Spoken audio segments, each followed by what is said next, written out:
Hola amigas y amigos, ¿cómo están? Debido a los recientes hechos acaecidos en el norte de nuestro país, en referencia a los migrantes, creemos necesario hacer un programa referente a este tema y cómo los comunistas exportan pobreza a los distintos países de Latinoamérica. Para ello, hoy día conversaremos con Emilio Meneses. Él es un chileno radicado en Alemania, con quien conversaremos respecto a este tema. Pero antes de saludarlo, y como siempre, quisiera pedirles que se suscriban a nuestro canal. Hola Emilio, ¿cómo estás? Hola Hernán, mucho gusto. Un placer Oye, estar contigo hoy. no, el gusto es nuestro. Oye, Emilio, bueno, para nuestras personas que nos ven, me gustaría en primer lugar que nos contara un poco quién es Emilio Meneses, dónde estás tú ahora actualmente y un poco de ti. Bueno, yo soy chileno, ingeniero de la Católica. Por motivos personales estoy viviendo en Alemania desde el 2013. Ya creo que son ya, no, mentira, 9 años ya, van a ser 9 años en mayo. Y por motivos también personales de interés, hice un diplomado en ciencia política. Me encanta leer temas de historia, relaciones internacionales, ciencia, y estoy escribiendo un blog sobre relaciones internacionales y guerra, principalmente de los últimos, desde el 2018, que es un tema que he venido haciendo regularmente. Ahora en mayo lo paré porque estuve en otro proyecto personal, que es levantar el árbol genealógico familiar, que estamos por terminar, pero por el tema del COVID no hemos podido ir al arzobispado. Y una vez que termine eso, voy a seguir retomándolo el tema, porque es un tema bastante importante y apasionante, que es, cómo funciona el sistema internacional, cómo reaccionan las naciones, por qué entran en conflicto los países, por qué a veces las democracias sí quieren ir a la guerra contra otro país u otra democracia, cómo afecta la inmigración a un país, cómo afectan los cambios tecnológicos y económicos a un país y las relaciones de poder entre ellos. Esos son los temas que usualmente suelo manejar en mi blog. Y uno de los últimos que hice fue, por ejemplo, cómo sucedió la guerra del Pacífico también. Pero lo creo, uno de los temas que también muy contingente y que se habla con muchos sesgos de la manera negativa es la inmigración. Y usualmente se ignoran cuáles son los aspectos negativos que puede tener la inmigración dentro de un país. Oye, Emilio, antes de pasar al terreno hablemos de la migración, ¿qué te llevó a irte a Alemania? ¿Y qué haces allá en Alemania? Bueno, cuento corto, el año 2012 conocí a mi señora, ella es checa, vive en Alemania. Nos enamoramos, nos casamos y me trajo. Parte del contrato era venirme. De hecho, cuando me vine, estábamos en plena boom económico en Chile. Y la gente me preguntaba por qué me vine, si usualmente la gente que se viene es porque la situación en su país está mala. No, yo me vine por amor nomás. De hecho, me acuerdo de esa época, el euro estaba a 550 pesos, a 550 pesos chilenos. Hoy creo que estamos los 900 y algo, casi los 1000. O sea, otra situación. Claro. Oye, bueno, hoy día vamos a tocar un tema que es súper interesante y que yo creo que el tema de la migración, aparte que es un tema que está muy contingente hoy en día, pero en el tiempo, si nosotros analizamos, siempre han habido migraciones. O sea, América está eh, eh, poblada por migrantes, ¿cachai? Tú eres un migrante que te fuiste a Alemania. Inmigrante. No soy Claro, migrante.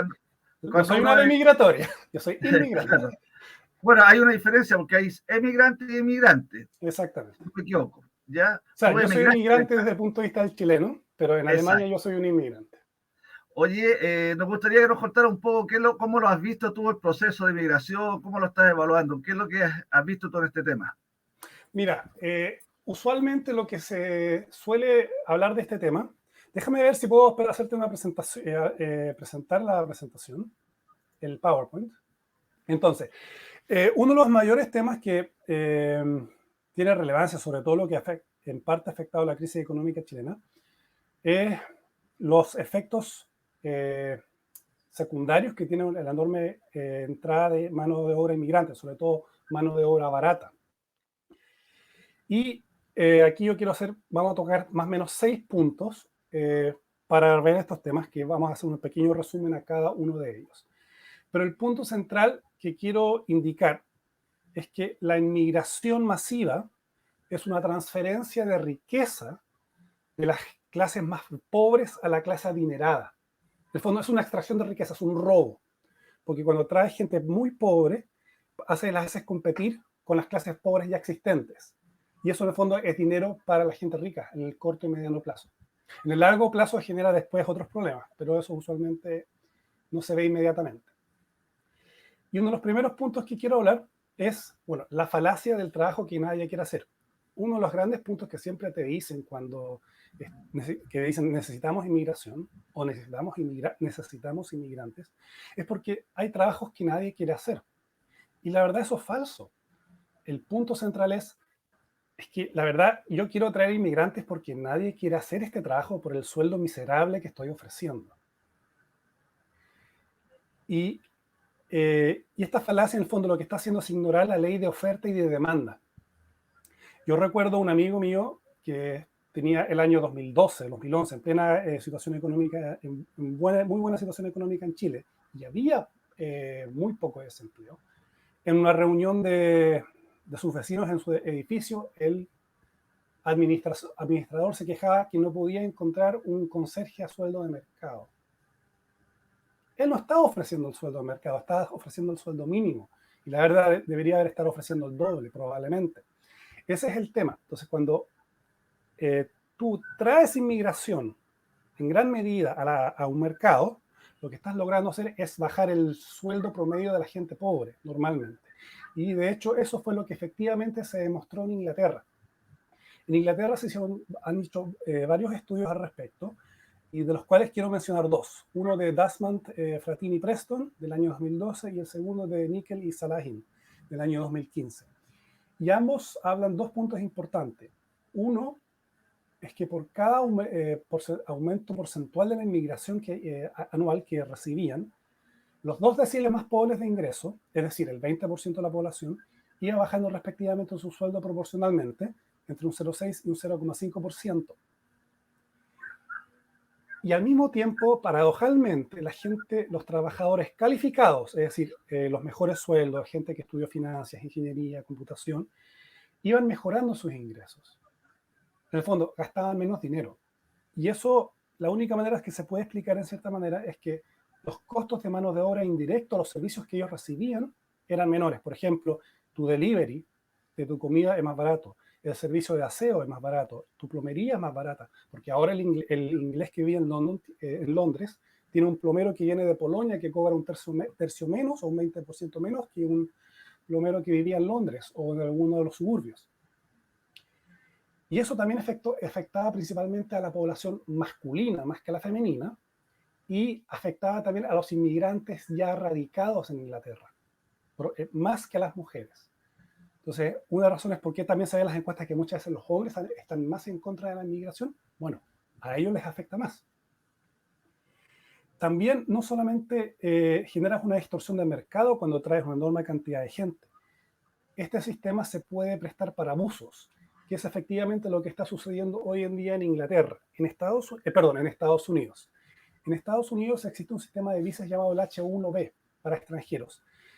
Normalmente para empresas informáticas. Creo que son unas 30.000 visas al año que se dan. Y esto se ha prestado para todo tipo de abusos y con un trabajo explotador y con menores sueldos para la gente de afuera.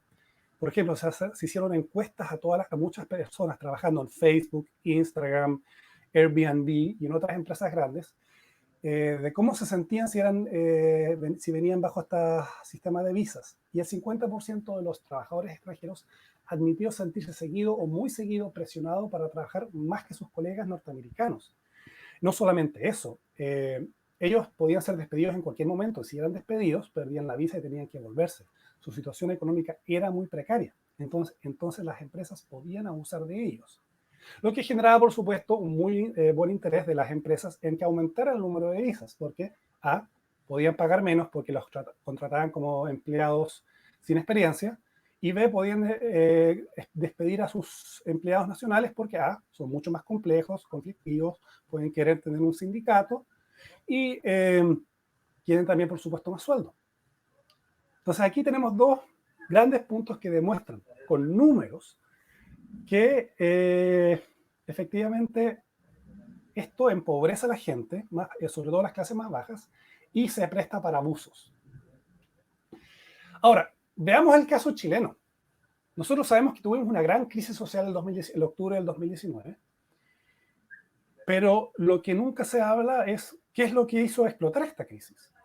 Y aquí lo que yo tengo en este pequeño estudio, hecho con información pública del Instituto Nacional de Estadísticas, ambas fuentes. Uno es el porcentaje de la población extranjera en Chile, en naranjo, y el sueldo mediano en pesos chilenos. El sueldo mediano no es el sueldo promedio, sino es el sueldo más usual, es un valor distinto.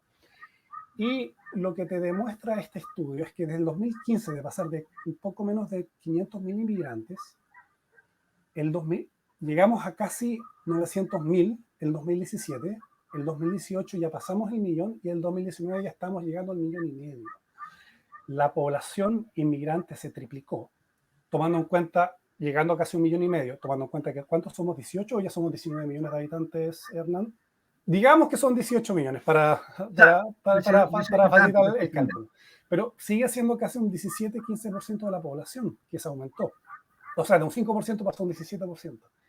Y lo divertido es, si tú miras el gráfico, el año 2016-15, un pequeño estancamiento del sueldo mediano, de ahí subió, pero del 2017 al 2019, todavía cuando hice este estudio faltaba la información del 2020, los sueldos en Chile se estancaron. Ahora, por supuesto, aquí lo que hay que hacer, que lamentablemente la información no es pública, es desagregar estos sueldos medianos por quintiles de ingreso o deciles de ingreso. Y tú puedes comparar, ok, quiénes fueron los grupos de ingreso que fueron más afectados, en qué regiones y en qué profesiones. Y a eso lo podrías también cruzar con en qué regiones y comunas y lugares, o sea, y qué profesiones, digo, entró más población extranjera a trabajar. Para decir, ok, efectivamente, la intuición que aquí estoy presentando es correcta, o hay otros factores que la explican mejor. Pero esta es una información que simplemente no se puede ignorar. No se puede decir, oye, ¿sabes qué? La crisis que hay en Chile no está relacionada de bajo ninguna manera con la entrada de inmigrantes.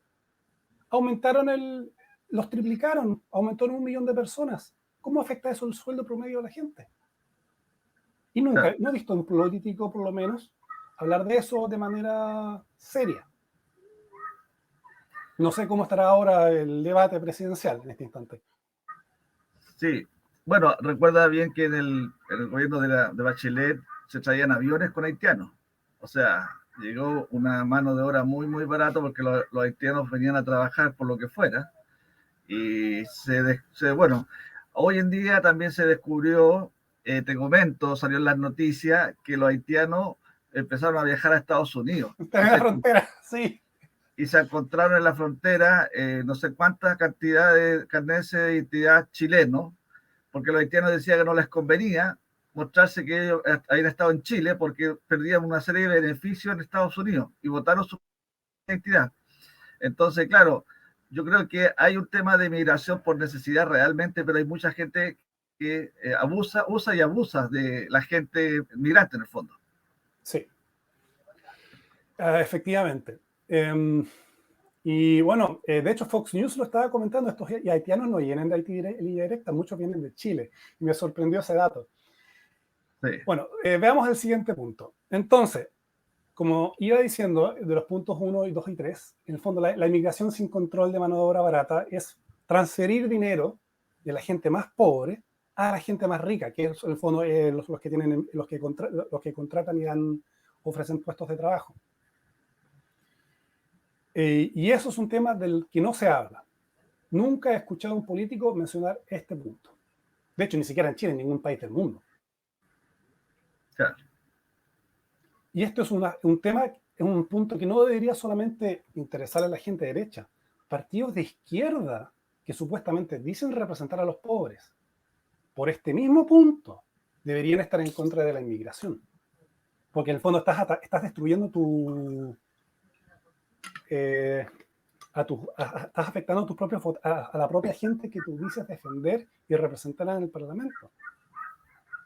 Pero lamentablemente, lo que yo más únicamente que escucho de partidos de izquierda hoy en día, a nivel internacional, es que quieren tener sociedades sin frontera, inmigración a cualquier parte, y eso es bueno, sin ninguna razón aparente. Ya. Ahora, hay un punto que tenemos que mencionar que es, ok, puedes ser tú no racista, querer a los inmigrantes y estar a favor de controlar la inmigración. Y eso es un tema que podemos hablar. Eric Weinstein, que es un matemático bastante famoso en Estados Unidos, tiene su podcast llamado The Portal, habla del restrictivismo xenofílico. Imagínate que tú tienes este cuadro en donde tú tienes el primer eje, o tú eres la xenofobia hacia la izquierda o eres xenofílico hacia la derecha, y estás a favor de liberalizar la inmigración hacia arriba y restringir la inmigración hacia abajo. Bueno, podemos entender que quienes quieren restringir la inmigración y son xenofóbicos, podemos catalogar ahí grupos de extrema derecha, racistas, etc. Y la verdad, casi no tienen peso en Occidente. No existen casi partidos que defiendan o grupos políticos que defiendan esas posturas en Occidente en general. Podemos decir que gente que quiere liberalizar la migración y son más o menos xenófilos, son partidos políticos de izquierda, son think tanks liberales de derecha que quieren tener la más completa libertad de mercado posible porque dicen que es lo mejor. En el grupo 1 podríamos decir que ahí mismo podemos tener a empresarios que la verdad no quieren a los inmigrantes, pero quieren tenerlos porque son más baratos. Pero la pregunta es, ¿quién está en el grupo 4? ¿Quién representa la posición del grupo 4? Y la teoría de Eric Weinstein es que un porcentaje no menor de la población está en esta posición y no está siendo representada. Y tú puedes ser una persona que le interesa conocer los valores y la cultura de otro país. Quieres conocerlos, quieres estar en contacto con ellos. Te encanta la comida extranjera. Te gusta ir al extranjero, te gusta ver extranjeros en tu país. No lo encuentras malo. Pero al mismo tiempo reconoces que una inmigración desmedida trae problemas tanto a ti mismo como al inmigrante recién llegado. Y no veo ningún partido político hablando de esta posición. La pregunta es ¿por qué? Y eso es lo que quiero ver en el siguiente punto.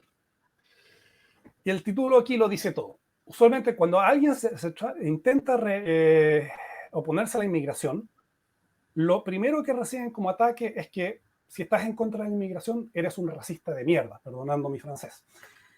Y hay 3 grupos que les interesa mantener un constante flujo de inmigrantes y siempre van a poner a atacar a los proponentes de esta posición. ¿Y quiénes son ellos? Bueno, como lo habíamos mencionado, think tanks y grupos políticos de izquierda. La razón probable por qué lo defienden es sesgo ideológico. Están convencidos ideológicamente que es bueno. Los otros son grupos de pensamiento de derecha, liberal. Y la razón probable que yo les veo es sesgo ideológico también. Libertad y desarrollo, que empuja la libertad de mercado. El segundo grupo son los think tanks de derecha liberal, centros de pensamiento, como por ejemplo Libertad y Desarrollo. Yo me acuerdo años atrás participé con ellos en ideas públicas. Y nuevamente ellos defendían, sabes que tenemos que tener libertad de mercado absoluta, que entre mano de obra si la necesitamos, que se vaya si se tiene que ir, porque al final todos ganamos. Y eso es netamente un sesgo ideológico, no es algo práctico. Y el tercer grupo son los empresarios. Y la razón probable es netamente ganancia a corto plazo. A ver, algo muy importante, ninguno de estos 3 grupos es una cábala de gente que se junta para conspirar para que entren inmigrantes. Sobre todo los empresarios simplemente están actuando a corto plazo y tienen sus sesgos y quieren llegar a fin de mes en azul. Imagínate un empresario que tiene, no sé, una constructora que paga 500.000 pesos a sus soldadores o a sus constructores y necesita más gente y no encuentra a nadie. Y llega un colombiano o un venezolano que dice, yo trabajo por 400.000, pero, perfecto, te contrato. Y después el colombiano dice, yo tengo otro amigo que también podría entrar a trabajar por 400.000. Perfecto, te contrato también. El problema es que los trabajadores viejos siguen ganando 500.000, pero todos los otros nuevos van a empezar a ganar 400.000. ¿Sí? Así funciona la oferta y la demanda. Y ellos, en el fondo, por intereses a corto plazo y actuando ciegamente, generan un problema. Bueno, por eso mismo tenemos que hablar de tener regulaciones de mercado y tener el Estado que tome algunas decisiones estratégicas a favor o en contra. Bueno, ¿cómo solucionamos este problema? Y un tema que también tendría que hablarse, y hay países que lo hacen. Por ejemplo, tú puedes tener el caso en que tú tienes solamente 4 millones de personas que trabajan en el país, pero hay, además de los 4 millones de puestos de trabajo, hay abiertos 500.000 puestos más. O sea, hay empresas buscando trabajadores. O tú también puedes tener un tema estratégico, de que tú como país quieres aumentar tu población general, que es lo que hizo Estados Unidos en 1870, 1890, que trajo inmigrantes de manera masiva, que fue lo que también hizo Argentina. En el fondo, Argentina desplazó a toda su población araucana y mapuche, las eliminó, y trajo población europea. En Estados Unidos fue mucho menos porque la densidad indígena, la densidad de la población indígena era mucho menor. Pero en el fondo hizo lo mismo, pero a menor escala. Pero hoy en día hay países que dicen, ¿sabes qué? Yo tengo 160.000 cupos al año de gente inmigrante y en tales puestos de trabajo. Bueno, Australia es un país territorialmente enorme, es tan grande como Brasil, pero son solamente 26 millones de habitantes. O sea, ¿y Brasil cuántos tiene? 220. Claro. Sí. Y tal como el Banco Central calcula cuál es la tasa de interés al año, tanto el mismo Banco Central o el Ministerio de Economía podría decir, ¿sabes qué? Tenemos una cuota anual de inmigrantes para tales puestos de trabajo y en los lugares donde faltan personas. Y o cerramos los lugares donde sobra gente. Y esta es una medida súper práctica para proteger a tu propia población de daño económico. No veo a nadie hablando de este tema. O sea, usualmente la derecha cuando habla de esto, habla de, bueno, este es el fin de la presentación, habla de que, bueno, efectivamente los inmigrantes en gran escala dañan el tejido social, cuando vienen en grupos muy grandes forman guetos y no se integran, ambos puntos que son ciertos, pueden traer valores antitéticos a tu comunidad, como suele suceder con la población musulmana. Y ellos mismos se ponen más radicales porque no les gustan los valores que hay en Occidente. Pero estos puntos no se tocan en ninguna parte. Y claro, lamentablemente dejo el sombrero tirado a quien lo recoja. Uno, para hacer un estudio económico serio, y dos, para que grupos políticos realmente se den cuenta. La izquierda está desperdiciando esto de manera tremenda. Sí. Una de las razones por qué el Partido Laborista en Inglaterra fracasó en las últimas elecciones es porque abandonó a su electorado, que era la clase pobre trabajadora inglesa. Se volvió un partido político de la gente rica, con estudios universitarios y alguna minoría de algún tipo, sea sexual, sea étnica. Oye, Emilio, yo estaba escuchando que me pareció re interesante porque te lo voy a preguntar también, el caso de Australia, y concuerdo contigo respecto a eso, que Australia dice, mire, la verdad es cosa que nosotros necesitamos tanto inmigrante para este año, tenemos una cuota de carpintero, tenemos una cuota, no sé, pues de jardinero, y de esa cuota ellos salen al mundo a buscar técnicos profesionales sí, de esa área. ¿Cachai? Me acuerdo perfectamente porque cuando yo era, ellos lo han hecho siempre, ¿eh? Yo me acuerdo cuando era joven, alguna vez también tuve el sueño de irme a Australia y era así, o sea, te llenan una ficha y te hacen varias cosas. Ahora, sí lo que creo que Australia tiene la ventaja de ser una isla, no tienen pasos por donde llegar, o sea, o llegáis legalmente o llegáis ilegalmente. Sí, efectivamente. Acá en Chile estamos teniendo el fenómeno que se ve en Estados Unidos y en bastantes países de Europa, que están entrando por pasos no autorizados. De hecho, han muerto gente en tratar de ingresar al país. Entonces, ese es el problema que se está teniendo en Chile. De hecho, ya están tomando medidas porque en el norte es muy fuerte. Hay un problema súper grave ahí respecto al ingreso de migrantes no autorizados o ilegales en el fondo. ¿Cachai? Pero yo creo que, como bien dices tú, tomar alguna medida más seria es como, y menos en esta época que estamos en época de elecciones, es poco popular. O sea, oye, no, es que voy a restarme votos y están todos en pos de sacar más votos, ¿me cachai? Entonces, si algún partido político de cualquier parte, ¿eh? Izquierda, derecha, centro, planteara este tema con firmeza, le bajarían los puntos en el fondo, ¿cachai? Es como el tema que estamos viviendo hoy en día acá respecto al cuarto retiro del 10%. como que los políticos ahí, no, mire, yo estoy a favor, porque si dicen en contra, le restan votos. Somos un país que vivimos de la encuesta o de lo que dice la gente. En el fondo, los políticos no toman medidas por convicción, sino que están tomando medidas por conveniencia, que es lo que nos conviene a nosotros. Bueno, ahí hay también otro fenómeno, en mi opinión personal, es que cada país tiene el gobierno que se merece, y la clase política que se merece.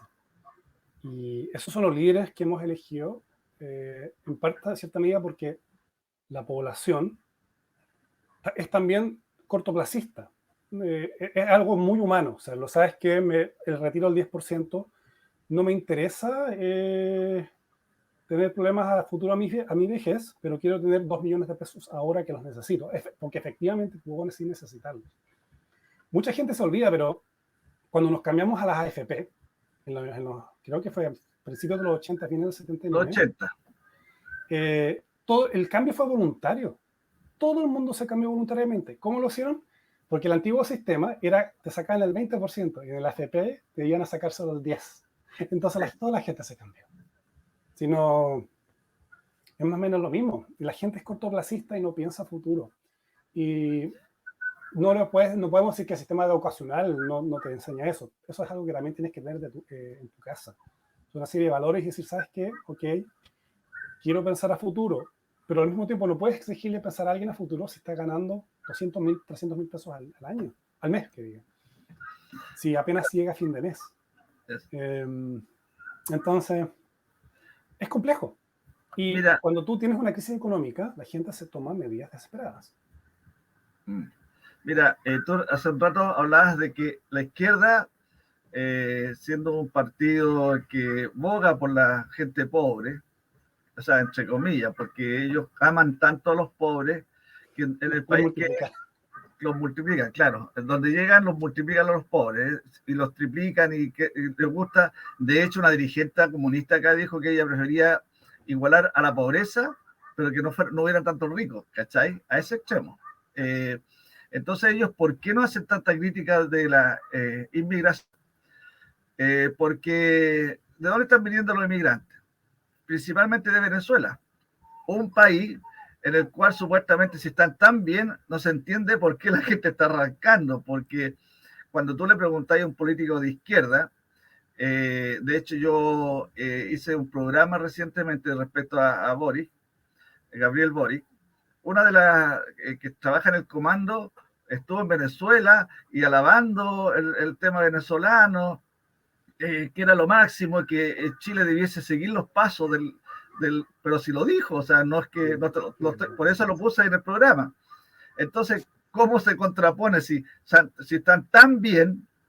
¿Por qué están viniendo y están arrancando? Si Venezuela la gente desesperada arrancando de Venezuela. Entonces, a los partidos de izquierda mostrar eso es contraproducente, porque se pisan la cola solo, ¿cachai? Entonces, lamentablemente, pero es una realidad que estamos viviendo acá en Chile, y bueno, pero también en Chile, o sea, de hecho también Estados Unidos, y hay varios países donde la gente está arrancando de sus países. Ahora, con el tema de Afganistán, ahí tenéis otro tema también fuerte, ¿cachai? Donde están llegando régimen totalitario que la gente está desesperada arrancando. Entonces, mira, Afganistán va a ser un tema muy interesante, principalmente porque los talibanes nunca van a tener el control completo del país. Son un grupo muy pequeño todavía. Nunca lo tuvieron realmente el control completo de la región.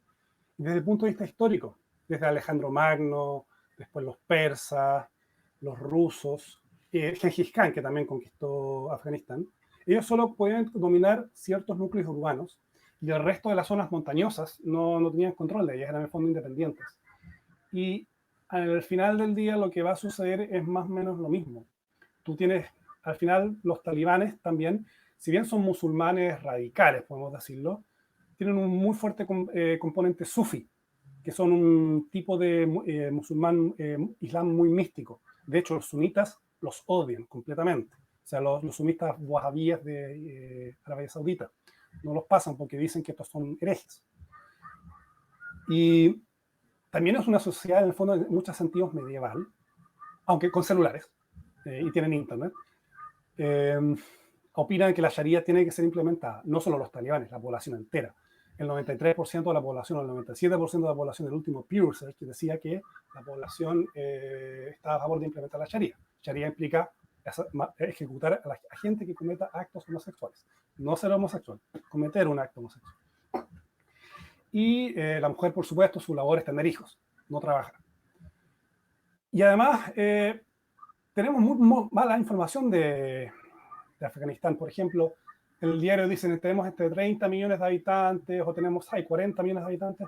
Mentira, es probablemente que haya menos de entre 16 y 20. La última vez que hubo un censo fue antes de la invasión rusa y creo que eran como 16 millones de habitantes. Y desde entonces nos ha vuelto a hacer un censo, perdón. Simplemente ponen ese número para poder también recibir más ayuda de la ONU. Sí. Esto es todo un tema fascinante. ¿Qué va a suceder ahí?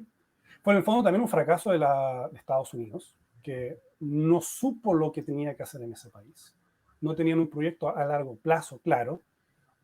Tenía soldados que pasaban por 7 misiones por Afganistán y nunca aprendían el idioma local. Bueno, hay como 5 o 6 idiomas también. Tú tienes a los uzbekistanes, tienes a los pashtun, que son de Pakistán, tienes a los azari, creo que se dicen que hablan también otro idioma, y son chia, no son suníes. Y tienes otros grupos turcos. Tienes también grupos que hablan persa, que son usualmente la gente que es la elite. Entonces, sí, es un monstruo. Oye, Emilio, deja que los talibanes se encarguen de ese país, que se entretengan.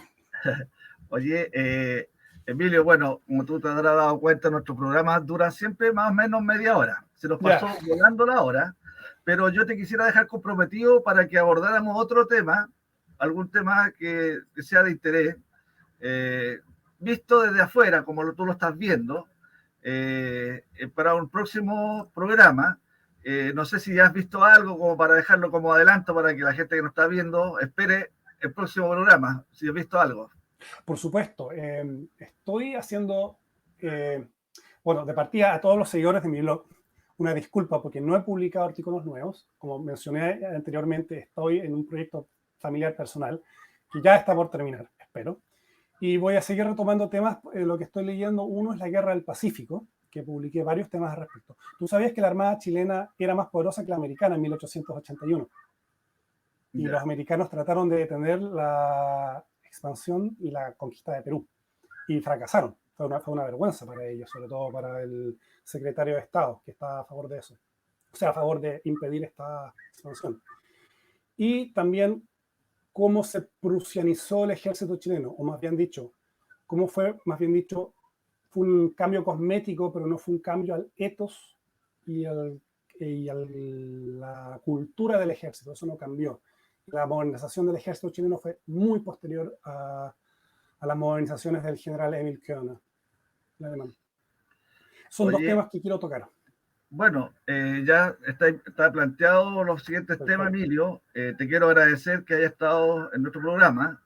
Ya es más tarde allá en Alemania, acá en este minuto van a ser las 11, no sé qué hora tienes allá en Alemania. Son 12 para las 4. Ya. Así que, pero dejarte, como te digo, invitado y agradecerte nuevamente que hayas estado en nuestro canal y estaremos nuevamente en contacto. Así que, Emilio, muchas gracias.